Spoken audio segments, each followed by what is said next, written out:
Hi, welcome everyone. So, in this lesson, we will be implementing anti money laundering 4 level analytics. In the previous session, we have already discussed about what these 4 level analytics are, where we discussed descriptive analytics, diagnostic analytics, predictive analytics, and prescriptive analytics of financial transactions. ठीक है, यहाँ तक हम बात कर चुके हैं previous session में। आज का हमारा ऑब्जेक्टिव है, हम प्रैक्टिकली प्रोग्रामिंग स्टार्ट करेंगे अपने project AI powered risk analysis for financial compliance के लिए, जिसके अंदर जो सबसे पहला स्टेज है उसमें हमें शुरू करना है। डेटा सेट हमें गिवन है आईबीएम की तरफ से एंटी मनी लॉन्ड्रिंग ट्रांजैक्शंस का, और हमें आज के सेशन में आइडेंटिफाई करना है जो 4 स्टेजेस हैं, इसे हम वन बाय वन करके इंप्लीमेंट करेंगे। आज का ऑब्जेक्टिव है इंप्लीमेंटेशन करने का व्हाट हैपेंड इन डेटा। ठीक है, सो हम देखेंगे कि जो हमारा डेटा सेट है उसमें ओवरऑल कितनी नंबर ऑफ ट्रांजैक्शंस हैं।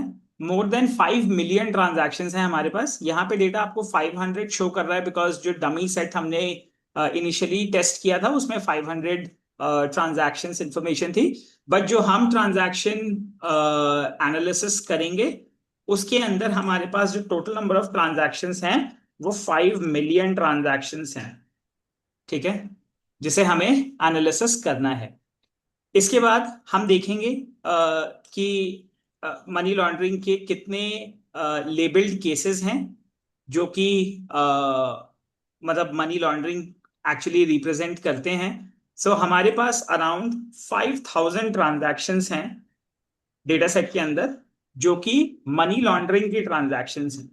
ठीक है, सिमिलरली जो हम एनालिटिकल मॉडल इस ओवरऑल इंप्लीमेंटेशन में यूज करेंगे अनोमली डिटेक्शन के लिए, उस एल्गोरिदम का नाम है आइसोलेशन फॉरेस्ट। ठीक है, तो आप आगे आइसोलेशन फॉरेस्ट भी सीखेंगे। और इसके बाद में हम आगे बढ़ते हैं। जो हमें काम करना है, आज हमें जो इम्प्लीमेंटेशन करनी है उसमें हम एग्जीक्यूटिव समरी रिव्यू करेंगे अपनी डेटा सेट की, जिसमें हमारा सबसे पहला क्वेश्चन है व्हाट हैपेंड इन डेटा। ये हमें आइडेंटिफाई करना है। ठीक है, सो डेटा सेट में से हमें कुछ एविडेंसेस एक्सट्रैक्ट करने हैं, जैसे कि कितनी ट्रांजैक्शंस हैं, मीडियन ट्रांजैक्शन कितना है, परसेंटाइल कितनी है, कुछ वैल्यूज हम कैलकुलेशन करेंगे। ठीक है, जैसे कि use medians and percentiles because values are severely right skewed. ठीक है, तो राइट स्क्यूड लेफ्ट स्क्यूड ये सब क्या होते हैं वो आपको समझने हैं, वो हम डिस्कशन करेंगे as soon as we progress. ठीक है, इसके बाद में हमारे पास मल्टीपल इंफॉर्मेशन है जो हमें एज सुन एज जैसे हम आगे बढ़ेंगे वो हम सारे डिस्कशन करेंगे और प्रोसेसिंग करेंगे।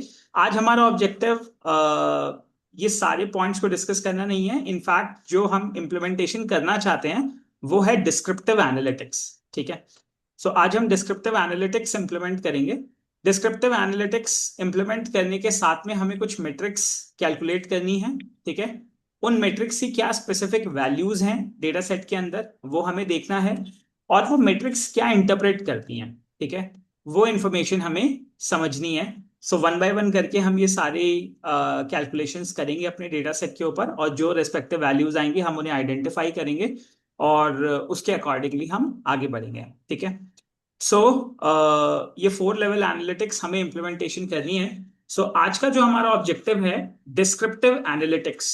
ठीक है, डिस्क्रिप्टिव एनालिटिक्स के अंदर हम स्पेसिफिकली क्या क्या करने वाले हैं वो मैं आपको बता देता हूं। आज हम डिस्क्रिप्टिव एनालिटिक्स के अंदर सबसे पहले हम सेटअप करेंगे।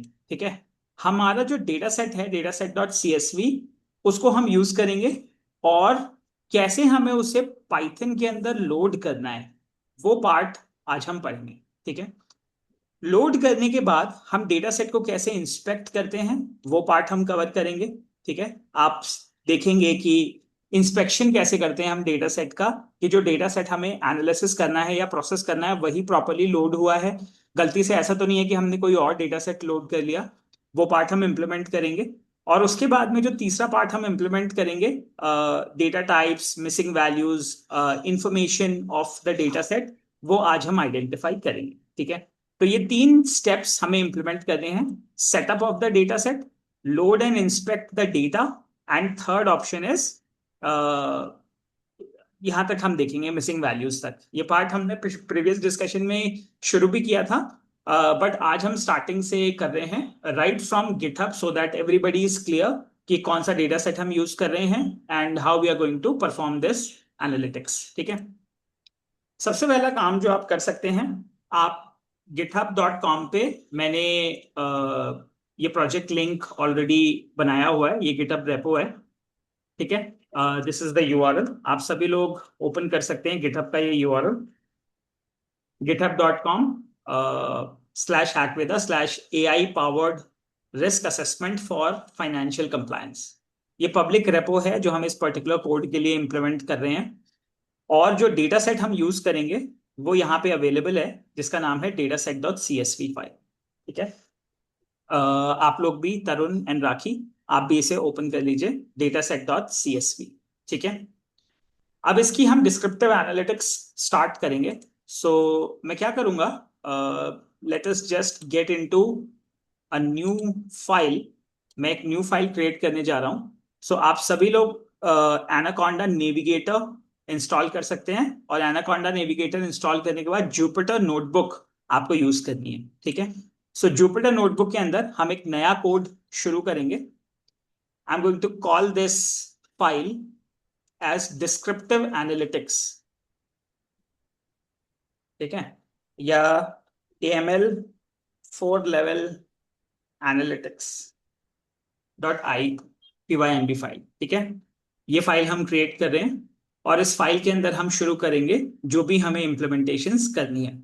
सो सबसे पहला ऑब्जेक्टिव है, हमें क्या करना है, हमें अपना डेटा सेट अपलोड करना है। ठीक है, और जैसा कि मैंने आप सभी को बताया कि github.com पे हमारा data set .csv file already available है, जिसे हम यूज करेंगे। ठीक है, आप इसे क्लिक करके रिव्यू कर सकते हैं। Data set, this is the data set जो हम यूज करेंगे, जिसके अंदर मल्टीपल कॉलम्स हैं, जैसे time stamp, from bank account, amount receive, amount paid.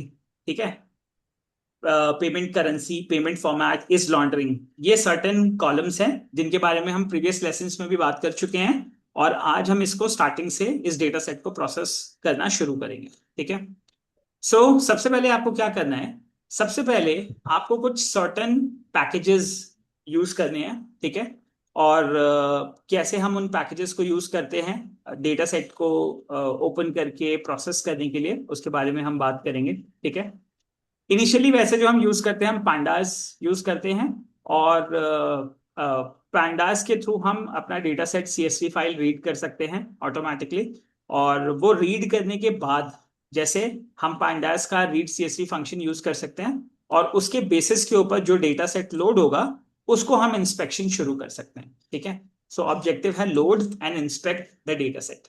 तो कैसे करेंगे हम इसे लोड, और कैसे करेंगे हम इसे इंस्पेक्ट, हम शुरुआत करते हैं। सो आपने जैसे ही अपना कोलैब जुपिटर नोटबुक पे आपने अपना कोड शुरू किया है, सबसे पहली लाइब्रेरी जो हम यूज करेंगे वो हम यूज करेंगे import pandas as pd।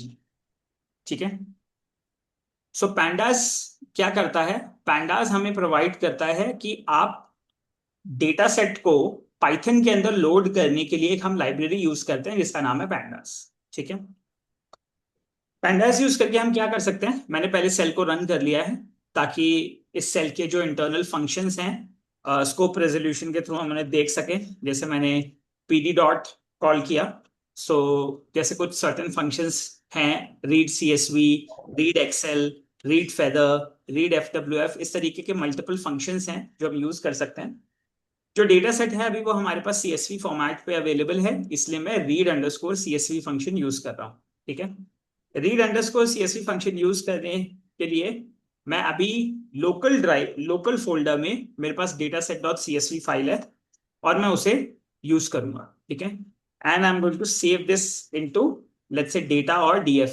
ठीक है, DF का मतलब होता है डेटा फ्रेम।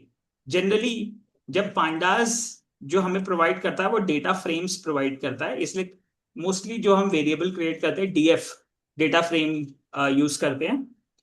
इजी अंडरस्टैंडिंग के लिए आप इसको डेटा भी बोल सकते हैं। ठीक है, तो हमने क्या किया, पांडास की लाइब्रेरी इंपोर्ट की, पांडास का हमने एक ऑब्जेक्ट बनाया, उस ऑब्जेक्ट के थ्रू हमने एक मेथड कॉल किया रीड सीएसवी।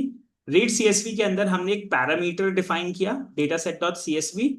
ये वैल्यू जो भी रीड हुई वो मैंने डेटा फ्रेम के अंदर सेव कर दी ले जाके। ठीक है, फाइनली मैं क्या करूंगा, मैं डीएफ कॉल करूंगा और जो भी आउटकम होगा इस डेटा सेट का वो मेरे सामने डिस्प्ले हो जाएगा। ठीक है, सो अभी क्या हुआ, successfully I have loaded loaded the data set successfully in Python।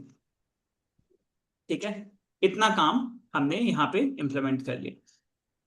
Okay, I believe this is clear. तो आप लोगों ने क्या किया, एक नया कोड बिल्ड किया जुपिटर नोटबुक के अंदर, उसका नाम हमने दिया AML 4 लेवल एनालिटिक्स।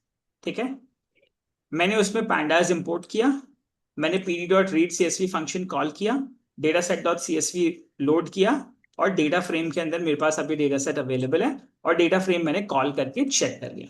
ठीक है, अब जो आप देखोगे कि आपके पास यहाँ पे time stamps from bank account to account, जिस अकाउंट में पैसा जा रहा है, कितना अमाउंट रिसीव हुआ, आप देखेंगे $34 लाख अमाउंट ट्रांजैक्शन हुआ है। ठीक है, US डॉलर में है। दिस वाज इन्वेस्टमेंट और ये कोई मनी लॉन्ड्रिंग ट्रांजैक्शन नहीं है अभी फिलहाल के लिए। ठीक है, जब मनी लॉन्ड्रिंग ट्रांजैक्शन होंगी उसको भी हम ऑब्जर्व करेंगे और हम रिव्यू करेंगे। ठीक है, सो आपने देखा कि हमने डेटा सेट को रीड कर लिया है।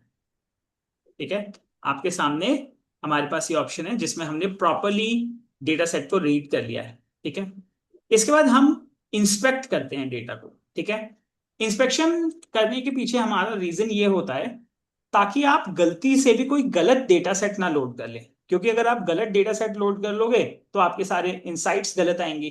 पाइथन को तो ऐसे पता नहीं चलेगा कि आपका डेटा सेट सही है या गलत है, तो आपको मैन्युअली उसे इंस्पेक्ट करना होगा। ठीक है, सो इंस्पेक्शन करने के लिए सबसे पहले जो हम करते हैं, हम शेप चेक कर लेते हैं कि कितने रोज और कितने कॉलम्स हैं इस डेटा सेट के अंदर। ठीक है, सो डेटा सेट के अंदर जितने रोज और कॉलम्स हैं वो हमें रिव्यू करने हैं। सो मैंने क्या किया, let us just go here and test it। AML 4 level analytics नया सेल कोड मैंने क्रिएट किया। ठीक है, अभी डेटा सेट के अंदर वैसे 500 रोज और 11 कॉलम्स है। मैं इसको df डॉट शेप मैंने कॉल किया, से मुझे नंबर ऑफ रोज और नंबर ऑफ कॉलम्स डिस्प्ले कर देता है। ठीक है, I believe this part is clear to you till here. ठीक है, क्या करेंगे,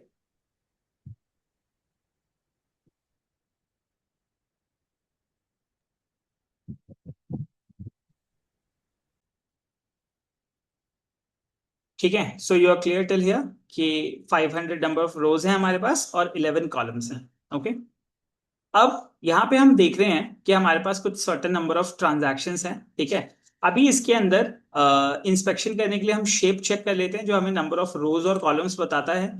हम df डॉट हेड भी कॉल कर लेते हैं जस्ट टू री वेरीफाई कि जो नंबर ऑफ कॉलम्स हैं वो प्रॉपरली लोड हुए हैं या नहीं। ठीक है, कोई ऐसा तो नहीं है कोई मिसिंग कॉलम हो या कोई वैल्यूज प्रॉपरली लोड ना हुई हो किसी स्पेसिफिक कॉलम की, तो हम एक बार इंस्पेक्शन कर लेते हैं इससे पहले हम एनालिसिस शुरू करें। ओके, सो आपके पास जो सेकंड ऑप्शन है वो सेकंड ऑप्शन है df dot head. df dot head क्या करता है, by default it will show 5 values. ठीक है, बट आप इसके अंदर ना n वैल्यू डिफाइन कर सकते हो कि आपको कितनी टॉप रोज देखनी है, 5 10 20 50 100। ठीक है, आप उतनी कॉल कर सकते हैं। जैसे df डॉट हेड जब हम बाय डिफॉल्ट कॉल करते हैं तो पहली 5 रोज को लोड कर लेता है और ये इंस्पेक्शन के अंदर आता है कि हम इंस्पेक्ट करते हैं कि ठीक है हमारे सारे कॉलम्स लोड हो गए हैं और हर कॉलम्स का जो डेटा है वो प्रॉपरली लोड हुआ है। ठीक है, इंस्पेक्ट एक तरीके से हम कर लेते हैं। अगर मुझे चाहिए कि नहीं मैं पहले 15 रोज देखना चाहता हूं तो हम उसके अंदर एन वैल्यू डिफाइन कर सकते हैं। ठीक है, बाय डिफॉल्ट करोगे तो 5 आएंगी और अगर नंबर डिफाइन कर लो कि मुझे 10 देखनी है, 15 देखनी है, 12 देखनी है, या कई बार होता है ना कि जैसे हम पहले चेक कर लेते हैं कि फर्स्ट 10 रोज प्रॉपरली आ गई हैं या नहीं, या लास्ट की 10 रोज आ गई हैं या नहीं। ठीक है, आप यहाँ पे माइनस वैल्यू दे करके भी लास्ट की भी वैल्यूज चेक कर सकते हो। ठीक है, सो इससे हमें पता चल जाता है कि ठीक है जो डेटा हमें प्रोसेस करना है वो प्रॉपरली लोड हुआ है। Okay, I believe this part is clear to everybody. ठीक है,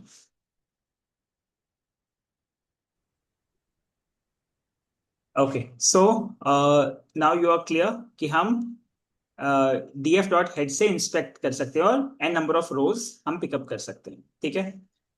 उसके बाद इंस्पेक्शन करने के लिए जो नेक्स्ट इंस्पेक्शन हम करते हैं वो है कि कितने नंबर ऑफ कॉलम्स हैं आपके डेटा सेट के अंदर, ठीक है। वो हम वेरीफाई कर लेते हैं। ऑलरेडी हमने पहले भी मैंने आप लोगों को बताया हुआ है कि कैसे हम कॉलम्स को चेक करते हैं, ठीक है। सो हमने df डॉट कॉलम्स हम कॉल करते हैं, जिसके थ्रू वो आपको पूरी एक लिस्ट बता देगा with all the number of columns which are in the data set, ठीक है। And sometimes what you can do is you can also check the number of columns, ठीक है। Number of columns in data set, and what you can do is length of df dot columns, ठीक है। Length आप call कर लोगे तो बता देगा कि number of columns in data set is 11।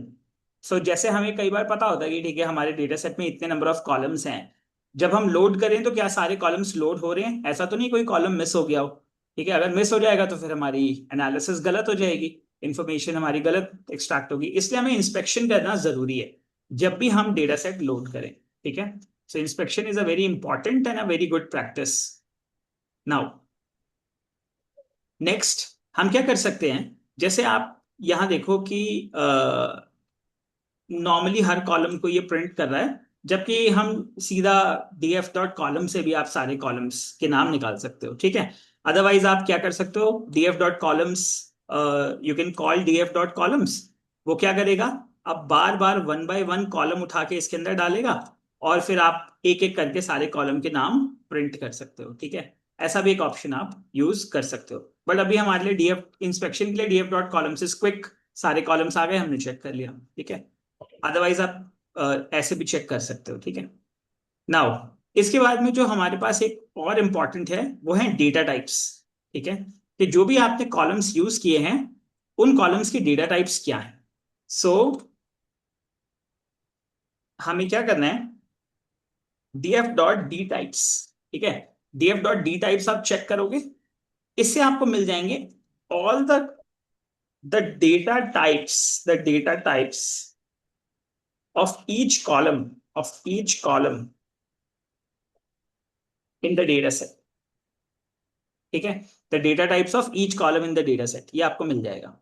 सो इसमें आपको क्या मिल गया कि ठीक है, टाइम स्टैम्प इज ऑब्जेक्ट, यानी ये टेक्स्ट डेटा है। फ्रॉम बैंक इज इंटीजर 64, यानी कि ये होल नंबर है, ठीक है। Similarly amount received is float 64, यानी ये डेसिमल वैल्यूज हैं, ठीक है। सो इस तरीके से हमें पता लग जाता है कि अगर ऑब्जेक्ट है तो टेक्स्ट बताएगा, ठीक है। इंटीजर है यानी होल नंबर्स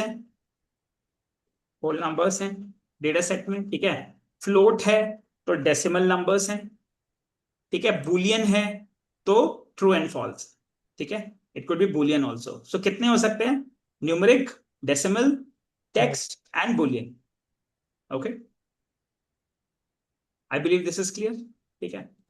एक और इंस्पेक्शन के लिए जो सबसे अच्छी कमांड है अभी हमारे पास वो होती है df dot info, df dot information, ठीक है। Which is also very good command, जिसके थ्रू आप फटाफट इंस्पेक्शन कर सकते हैं। You can call df dot info.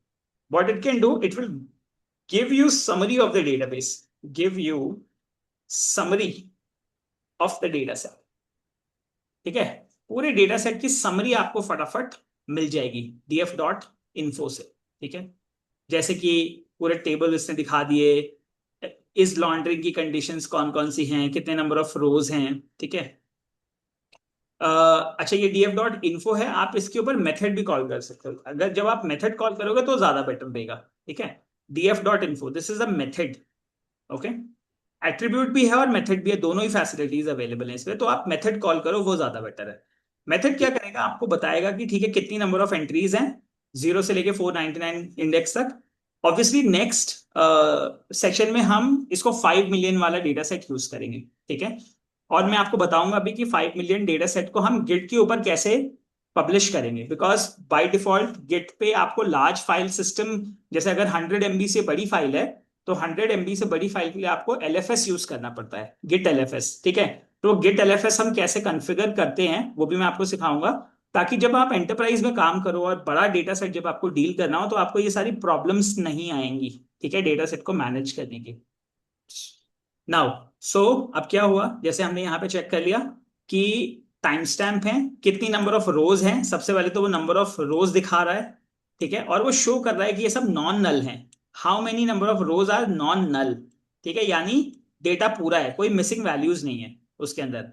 Data types भी डिस्प्ले कर रहा है वो बाय डिफॉल्ट, ठीक है, और आपको साइज भी बता रहा है कि कितने टाइप्स ऑफ डेटा हैं, कितने इंटीजर टाइप्स हैं, कितने टेक्स्ट टाइप्स हैं, और ओवरऑल मेमोरी कितनी कंजम्पशन हो रही है। 43.1 plus KB is being consumed currently, ठीक है। तो अगर आपको जब भी इंस्पेक्शन करनी है तो df.info से भी आप फटाफट इंस्पेक्शन कर सकते हो। ओके, ये बात समझ में आ गई, ठीक है। अब इसके बाद में हमारे पास एक और ऑप्शन है, ठीक है, जैसे कि मिसिंग वैल्यूज को हम यहाँ पे चेक कर रहे हैं। मिसिंग वैल्यूज वैसे अभी हमारे डेटा सेट में नहीं है, ठीक है, लेकिन हम df.is not available से चेक कर सकते हैं, ठीक है। सो हमारे पास एक ऑप्शन है, आप यहाँ पे यूज कर सकते हो df.is_any इज नॉट अवेलेबल, ठीक है। तो जहां जहां पे भी फॉल्स वैल्यूज होंगी इस डेटा सेट में किसी भी एक स्पेसिफिक कॉलम में वो ट्रू हो जाएगी, ठीक है। सो df.is_any ये क्या करता है, ये चेक करता है ट्रू या फॉल्स कि वो रेस्पेक्टिव रो और कॉलम पे कोई वैल्यू खाली तो नहीं है। अगर एम्प्टी होगी तो ट्रू आ जाएगा, ठीक है। फिर हम क्या करते हैं, उसको डॉट सम से हम चेक कर लेते हैं, ठीक है, कि किसी भी एक रेस्पेक्टिव रो में या सॉरी किसी भी एक रेस्पेक्टिव कॉलम में हम सम करके देख लेते हैं कि कितनी एम्प्टी वैल्यूज है। तो जैसे आपने df.is_not_available कॉल किया और जैसे आप डॉट सम कॉल करोगे उसके ऊपर, वो क्या करेगा, हर कॉलम के अंदर कितनी नल वैल्यूज हो सकती हैं उसको चेक करके बता देगा, ठीक है। I believe this is clear. जैसे नेक्स्ट मैं एक डेटा सेट लूंगा जिसमें हम नॉट अवेलेबल भी यूज करके देख लेंगे, जिससे आपको और बेटर आइडिया मिल जाएगा, ठीक है, कि नॉट अवेलेबल अगर हैं किसी भी कॉलम के अंदर तो कितनी नंबर ऑफ वैल्यूज हैं जो नॉट अवेलेबल है, ठीक है, यानी नल है। तो हम उनको कैसे प्रोसेस करते हैं वो आगे हम उसमें सीखेंगे समझेंगे, ठीक है। बाकी इसने टू फ्रेम ले लिया just to display it appropriately, ठीक है, मिसिंग वैल्यूज को डेटा फ्रेम के फॉर्मेट पे डिस्प्ले करने के लिए। जैसे अभी आपके सामने ये जो वैल्यूज प्रिंट हो रही हैं ये नॉर्मली प्रिंट हो रही हैं, ठीक है, मतलब टेक्स्ट के फॉर्मेट पे आ रही हैं, लेकिन अगर आप इसको डेटा फ्रेम के फॉर्मेट पे करना चाहते हो तो आप इस पे टू फ्रेम फंक्शन कॉल कर लो और उस पे बता दो मिसिंग वैल्यू। इस तरीके से आप जो आपने यहाँ पे कॉलम डिफाइन किया मिसिंग वैल्यूज, इस तरीके से वो क्या करेगा, एक डेटा फ्रेम बना देगा, ठीक है। और डेटा फ्रेम में that will come as a title और लेफ्ट साइड में सारे कॉलम्स आ जाएंगे, ठीक है, और किस कॉलम में कितनी एम्प्टी वैल्यूज हैं वो हमें डिस्प्ले कर देगा।